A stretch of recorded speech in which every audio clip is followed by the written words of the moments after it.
सूरज अपने पिता अरविंद के सख्त स्वभाव और डर के माहौल की वजह से घर में रहकर पढ़ाई नहीं कर पाता। अरविंद का व्यवहार दिन ब दिन कठोर होता जा रहा है, जिससे घर का वातावरण तनावपूर्ण हो गया है। ईशा यह सब देखकर लगातार उलझन में रहती है। उसे सबसे ज्यादा हैरानी इस बात की होती है कि अरविंद, जो हमेशा दहेज प्रथा के घोर विरोधी रहे हैं और जिन्होंने कभी किसी बेटी की शादी दहेज देकर नहीं की, वही आज अचानक रिया की शादी में दहेज देने के लिए तैयार कैसे हो गए। यह बात ईशा के लिए बिल्कुल समझ से बाहर होती है। जब भी ईशा अरविंद से इस बारे में कुछ पूछने या सच्चाई जानने की कोशिश करती है, अरविंद अपनी मजबूरी को दिल में दबाए रखते हैं। वे कोई स्पष्ट जवाब नहीं देते और बात को टालने के लिए उल्टा सूरज को ही दोषी ठहराने लगते हैं।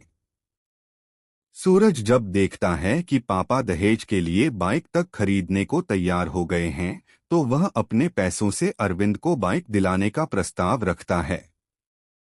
लेकिन अरविंद गुस्से में उस प्रस्ताव को ठुकरा देते हैं और सूरज को अपमानित करते हुए उसे गुंडा तक कह देते हैं।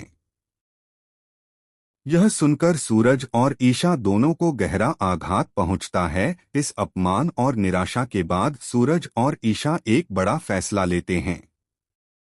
वे तय करते हैं कि अब वे आईएएस की तैयारी के लिए घर छोड़ देंगे। दोनों रात के अंधेरे में चुपचाप घर से निकल जाते हैं। ईशा सूरज को अकेला नहीं छोड़ती और उसके साथ ही बाहर जाकर कपड़े से बना एक छोटा सा अस्थायी घर तैयार कर लेती है। वहीं दोनों पूरी मेहनत और लगन के साथ पढ़ाई में जुट जाते हैं। इधर घर में ताइमा और बाकी लोग यही मानते रहते हैं कि अरविंद रिया की बढ़ती उम्र और भविष्य में दहेज की मांग और बढ़ जाने के डर से उसकी शादी जल्दी कर रहे हैं।